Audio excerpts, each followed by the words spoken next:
But first tonight, on point, a major step forward in the fight against Mexican drug cartels that kill 100,000 Americans a year.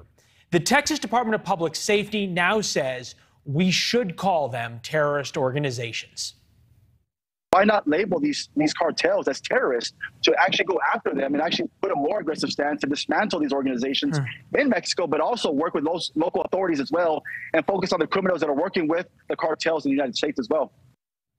Now, we've been saying that for a long time, actually, dating all the way back to May. New proof of something that we have been saying for a long time. We need to call Mexican drug cartels what they are. Terrorists. And we've said before, why don't we treat the Mexican cartels like the terrorists they are?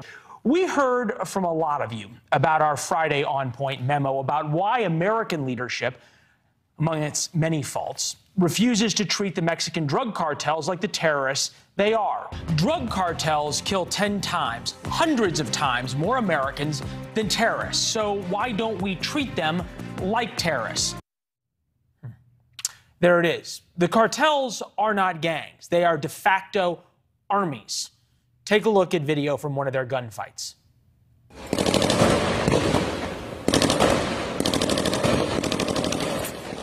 It's the same thing you would hear in Afghanistan when U.S. soldiers were there. Same thing as Iraq or a number of the other war zones that I've been in. Much of northern Mexico is now a narco state. The U.S. State Department says Americans shouldn't even go to northern Mexico, period. They cite kidnapping and unchecked cartel violence. Last weekend's turf war across northern Mexico turned into running gun battles. The mayor of one town on the border, on the Mexican side of the border, she told businesses to just pay the cartels their protection money. Effectively, she admitted, the Mexican army and police either don't care or are too corrupt or are too outgunned to even put up a fight.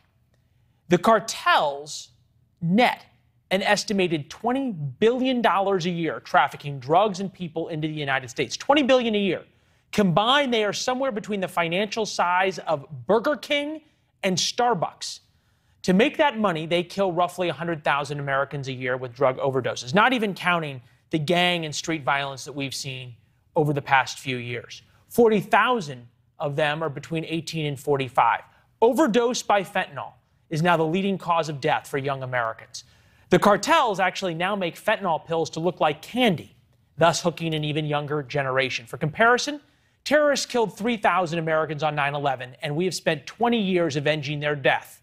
Rightly, justice must be served, and we continue to serve it on those who brought us harm and terror on 9/11.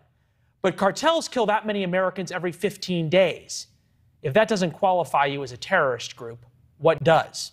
That's On Point tonight. Thank you for watching. Go to NewsNationNow.com to find NewsNation on your television provider. And don't forget to click the red subscribe button below to get more of NewsNation's fact-driven, unbiased coverage.